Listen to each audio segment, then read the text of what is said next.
मुंबई एक ऐसा शहर जहां सपने पूरे होते हैं। एक ऐसा शहर जहां हर इंसान एक ना एक बार जिंदगी में आना चाहता है, इसकी हवा को महसूस करना चाहता है। मैं भी उनमें से एक ही था। तो कहानी की शुरुआत होती है पुणे, महाराष्ट्र से, जहां से आज मैं पहली बार मुंबई जाने वाला हूँ। यार मैंने बॉम्बे आज तक सिर्फ टीवी में और पिक्चरों में देखा है। अभी मैं पुणे में गड़ा हूँ और आज मैं पहली बार बॉम्बे जा रहा हूँ। पता नहीं कैसा एक्सपीरियंस होगा, but let's record it and मज़ा आने वाला है। चलिए बॉम्बे चलते हैं मेरे साथ। तो बॉम्बे जाने के लिए आप किसी भी मोड ऑफ ट्रांसपोर्टेशन का इस्तेमाल कर सकते हैं, जिसमें शामिल है फ्लाइट, ट्रेन, टैक्सी, बस और शिप भी। तो क्योंकि मैं अभी पुणे में था तो मैं यूज़ करता हूँ लोकल टैक्सी ऐप और मैं करता हूँ अपनी टैक्सी बुक बॉम्बे के लिए, जिसका किराया था मात्र 280 रुपये।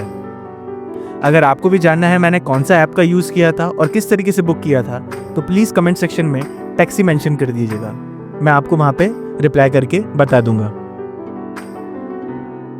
तो पुणे से बॉम्बे तक के इस 2 से ढाई घंटे के सफ़र को तय करने के बाद मैं फाइनली पहुँच जाता हूँ नवी मुंबई के खारघर मुंबई लोकल स्टेशन पे, जहाँ से आज मैं पहली बार बॉम्बे लोकल में बैठूंगा।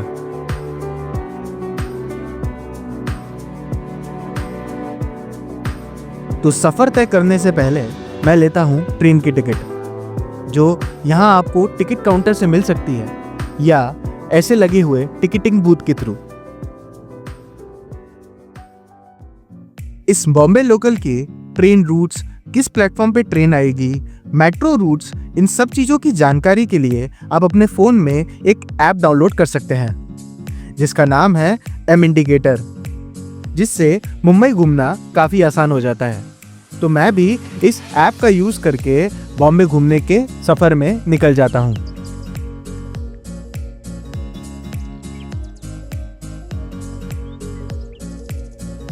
और फाइनली मैं ट्रेन में चढ़ जाता हूँ। अभी मुझे यहाँ पे ज़्यादा भीड़ नहीं दिख रही थी, पर जैसे जैसे शाम ढलती जा रही थी इस लोकल में भीड़ बढ़ती जा रही थी। और फाइनली इस 30 मिनट के सफ़र को तय करने के बाद मैं उतरता हूँ कोपल खैरने लोकल स्टेशन पे, जहाँ पे मैं अपनी दोस्त से मिलने वाला था।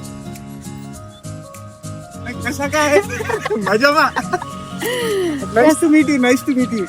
चलो रखो बैग रखो। हेलो फ्रेंड्स, तो मेरा दोस्त आया है पुणे से मुंबई। ले बैग, ले पकड़, पकड़ लिया, ले चेक कर। हम दोनों कॉलेज के दोस्त हैं। हमारे शहर अलग अलग हैं, पर कॉर्पोरेट की नौकरी एक ही जैसी है। तो अब बारी थी अपना सामान रख के मुंबई दर्शन करने की। और मुंबई आए और वड़ा पाव नहीं खाया तो क्या खाक मुंबई आए। तो सबसे पहले मैं खाता हूँ मुंबई का फेमस वड़ा पाव।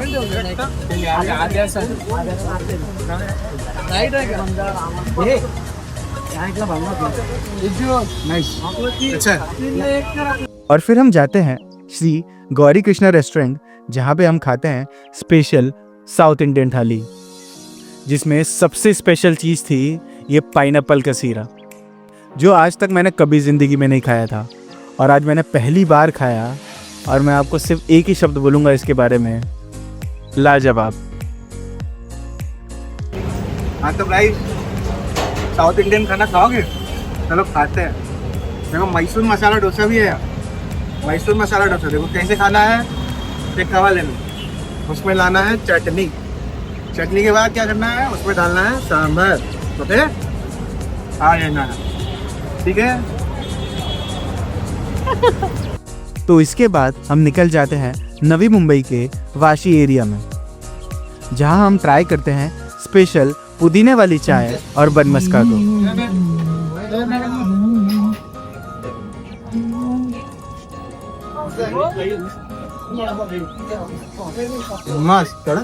वो भाई तो क्योंकि आज मैंने काफ़ी ज़्यादा ट्रैवल किया था तो मैं थक गया था, तो आज डे 1 में मैं इतना ही एक्सप्लोर कर पाता हूँ। मिलते हैं डे 2 में। हाँ तो गाइस इट्स डे 2 इन बॉम्बे और कल डे 1 में हमने कुछ वाशी घूमा, वड़ा पाव खाया और थोड़ा बहुत बॉम्बे देखा। बट आज टाइम आ गया है कि बॉम्बे को पूरी तरीके से देखने का। तो बस अब मैं अपने दोस्त के रूम से निकलता हूँ और आज देखता हूँ पूरा बॉम्बे। तो आज चलते हैं हम पूरा मुंबई देखने। बोला तो बॉम्बे मेरी जान है बस। तो लेट्स गो। अपनी दोस्त से विदा लेने से पहले नाश्ता करना तो बनता है, तो बस हम निकल जाते हैं पनीर के पराठों का नाश्ता करने। ये हरा हरा क्या होता है? चलिए मैं आपको बताता हूँ कि ठेचा क्या होता है। ये है ठेचा। ये बनता है रोस्टेड पीनट, धनिया और जो खड़े मसाले होते हैं, और उसको ये लोग कुटनी से कूटते हैं। तो ये यहाँ का फेमस है ठेचा। अगर आप मुंबई आए तो आप ठेचा जरूर खाएं।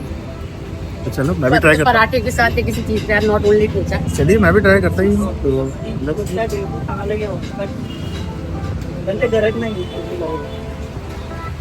लहसुन का स्वाद आ रहा ये लहसुन में डालता है। नाइस। और हमें पराठे खाते खाते दिखते हैं कुछ नन्हे कलाकार जो हर हर महादेव का नारा लगा रहे होते हैं। हर हर महादेव। तो मैं ना अगर एक सेंटेंस में बॉम्बे को डिफाइन करना है तो वो सेंटेंस क्या होगी? तो ये वो शहर है जो आप बड़े सपने देखना सिखाते। चलिए तो बड़े सपने देखते हैं और बॉम्बे घूमते हैं। Bye bye. तो नाश्ता करने के बाद मैं निकल जाता हूँ घनसोली लोकल ट्रेन स्टेशन के लिए, जहाँ से मैं अब मुंबई दर्शन हम आ गए हैं घनसोली स्टेशन और अब मैं यहाँ से निकलूँगा अब सेंटा क्रूज के लिए। तो और हमारी अब दोस्त से विदा लेने का टाइम आ गया है। तो चलिए आगे चलते हैं बॉम्बे टूर पे और इट्स टाइम टू मूव वापस बैक टू द लोकल। तो अपनी दोस्त से विदा लेने के बाद मैं निकल जाता हूँ सेंटा क्रूज के लिए via Mumbai local. Mumbai local के रूट मैप को समझने के लिए, जैसे मैंने आपको पहले बताया, मैं यूज़ कर रहा था एम इंडिकेटर ऐप, जिससे मुझे सारे रूट्स को पता करने में आसानी हो रही थी। और फाइनली आज मैं फिर लोकल में ट्रैवल करने वाला हूँ, पर इस बार सफ़र लंबा तय करना था। अगर मैं आपसे कहूँ कि आपको अगर ज़िंदगी समझना है, अलग अलग तरह के लोगों को जानना है, लोग क्या परेशानियाँ झेल रहे हैं और लोग कितनी मेहनत कर रहे हैं, ये सब जानना है, तो एक बार मुंबई लोकल में ज़रूर बैठिएगा। और फाइनली लगभग 2 घंटे का सफ़र तय करने के बाद मैं पहुंच जाता हूं सेंटा क्रूज लोकल स्टेशन। यहां से मैं लेने वाला हूं मेट्रो टू बैंड्रा, जहां पे मैं अपना सामान दोस्त को देकर निकल जाऊंगा मरीन ड्राइव की ओर। बॉम्बे मेट्रो में आपका स्वागत है। और मैं पहली बार आज बॉम्बे मेट्रो में बैठ रहा हूँ। I don't know, Delhi metro में तो कई बार बैठा हूँ, पर बॉम्बे मेट्रो मैंने देखी भी नहीं है, मैंने तो सुना भी नहीं था। But let's see how is the experience. तो फाइनली अपना सामान अपने दोस्त को देने के बाद मैं करता हूँ रैपिडो बाइक बुक और निकल जाता हूँ मरीन ड्राइव की ओर। ये रास्ता लगभग 40 से 50 मिनट का था। इस रास्ते के बीच राइडर भैया अपनी कहानी मुझे बताते हैं कि किस तरह से उनके अपने घर वालों ने ही उन्हें अपने घर से बाहर निकाल दिया और वो सिर्फ ये रैपिडो और ऊबर की कमाई से अपना पेट भर रहे हैं। शायद तक इन बड़े शहरों में रहने वाले हर मिडिल क्लास और लोअर मिडिल क्लास की ऐसी ही कुछ कहानी है। ये रास्ते में मुझे मुंबई की सारी बड़ी बड़ी बिल्डिंग्स दिखती हैं और दिखता है मुझे अंबानी हाउस।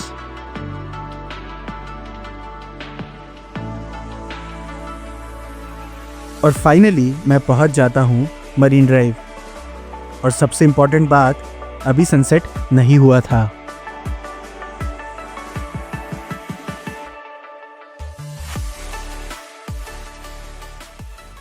इस 11 किलोमीटर के रैपिडो करके मैं दादर से मरीन ड्राइव आया और कुछ इस व्यू के लिए आया हूँ और मैं आपको व्यू दिखाता हूँ। मज़ा आ गया है।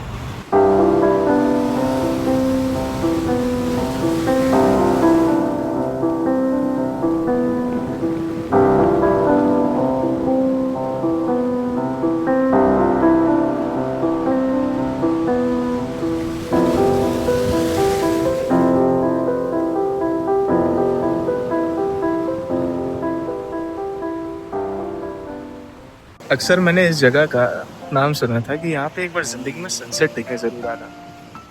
आज जब देख लिया तो समझ गया कि सही नाम सुना था। यहाँ आने के बाद ऐसा लगा कि मुंबई के लोगों की ये पसंदीदा जगह है, जहाँ हर इंसान मुझे खुश दिख रहा था। जैसे कि ये कपल जिनको मैं कैप्चर करता हूँ और आज ये मेरे एक YouTube के सब्सक्राइबर भी है। यार इस व्यू को देखने के बाद एक गाना याद आ रहा है, ऐ दिल है मुश्किल जीना यहाँ, जरा हट के जरा बच के, ये है बॉम्बे मेरी जान। सनसेट के बाद मरीन ड्राइव और खूबसूरत हो जाता है, जहाँ एक तरफ दिखती है शहरों की लाइट और दूसरी तरफ दिखता है लहरों से झूलता समंदर। और अब यहाँ मेरे कॉलेज का दोस्त भी मुझे ज्वाइन करता है और हम दोनों मुंबई की फेमस पीली और काली वाली टैक्सी बुक करके निकल जाते हैं होटल ताज और गेटवे ऑफ इंडिया की ओर, जो कि साउथ बॉम्बे में आता है। क्योंकि हम काफ़ी लेट हो गए थे तो गेटवे ऑफ इंडिया का गेट हमें बंद मिलता है, तो हम उसे थोड़ी दूर से ही देख पाते हैं। गेटवे ऑफ इंडिया के जस्ट सामने है होटल ताज, जिसको देखते साथ ही 9/11 की सारी यादें मन में चलना चालू हो जाती है।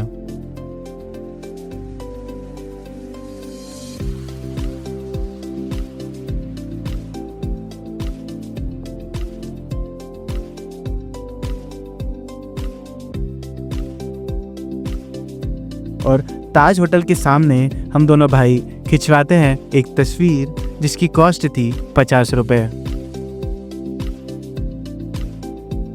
और फाइनली हम आ जाते हैं सेंटा क्रूज, मेरे दोस्त के रूम पे, जो रहता है एक SRA की बिल्डिंग में। ये SRA क्या है वो समझाता है। नहीं, स्लम रिहैबिलिटेशन अथॉरिटी। SRA में क्या होता है? अच्छा, स्लम वाला एरिया है। नहीं, फिर जो स्लम में लोग रहते थे उनको ये मिला हुआ सरकार ने दिया। और इसी के साथ हमारा आज डे 2 इन मुंबई खत्म होता है। मैं आपसे वापस मिलता हूँ डे 3 में। Hi guys, so it's day 3 इन मुंबई। और पिछले 2 दिनों में मैंने जितना हो सकता है उतना बॉम्बे घूमने की कोशिश करी है। और कल मरीन ड्राइव का सनसेट देखने के बाद तो ऐसा लगता है जैसे उससे खूबसूरत चीज़ इस शहर की नहीं है। मतलब दिल खुश हो गया यार। तो आज हमारा डे 3 है और आज हम सबसे पहले जाने वाले हैं सिद्धि विनायक मंदिर। उसके बाद कोशिश करेंगे कि जितना और कुछ एरिया मैं क्या कवर कर सकता हूँ या नहीं। और क्योंकि आज मेरी रात की ट्रेन है तो मैं घर की ओर निकल रवाना हो जाऊँगा। तो लेट्स सी हम लोग क्या कवर करते हैं, लेकिन सबसे पहले हम लोग चलते हैं सिद्धि विनायक मंदिर। सिद्धि विनायक मंदिर जाने के लिए आप डायरेक्ट मेट्रो ले सकते हैं, जो काफ़ी सस्ता और कन्वीनियंट ऑप्शन है। तो हम भी यूज़ करते हैं मेट्रो और निकल जाते हैं सिद्धि विनायक मंदिर की ओर। मेट्रो स्टेशन से मंदिर वॉकिंग डिस्टेंस पे है, तो आप चल के आसानी से जा सकते हैं।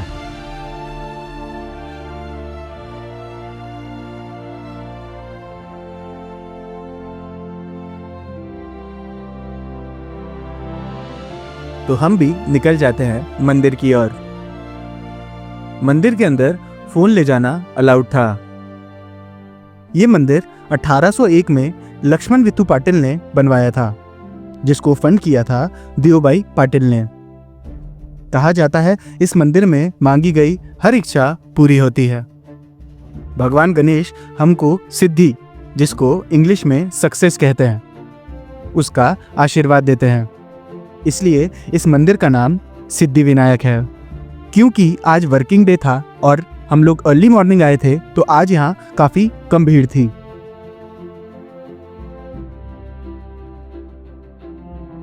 तो हम दोनों दोस्त अब इस दर्शन की लाइन में लग जाते हैं।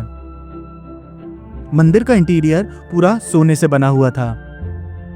तो कुछ पल इस दर्शन की लाइन में लगने के बाद हमें फाइनली दर्शन हो जाते हैं। मैं दर्शन फोन में तो कैप्चर नहीं कर पाया, पर यहां लगी स्क्रीन के जरिए मैं दर्शन कैप्चर कर लेता हूं। मन बहुत अच्छा सा लग रहा था। क्योंकि बहुत अच्छे से दर्शन हुए। तो हम दोनों दोस्त यहाँ पे एक तस्वीर लेते हैं और अब अपनी घर की ओर निकलते हैं। और फाइनली इस शहर से विदा लेने का समय आ गया था। तो मैं इस शहर का लास्ट सनसेट देखता हूँ और निकल जाता हूँ रेलवे स्टेशन की ओर। इस ट्रिप पे मेरा कितना खर्चा हुआ अगर आपको जानना है तो कमेंट सेक्शन में बजट लिख दीजिएगा, मैं आपको डिटेल बजट भेज दूंगा। तो अगर आपको ये वीडियो अच्छा लगा तो इसे लाइक ज़रूर कीजिएगा और आगे की कोई भी वीडियो मिस ना हो तो सब्सक्राइब करने के साथ साथ बेल आइकन पर भी क्लिक कीजिएगा।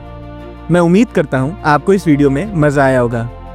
तो चलिए मिलते हैं अगले वीडियो में। नमस्ते।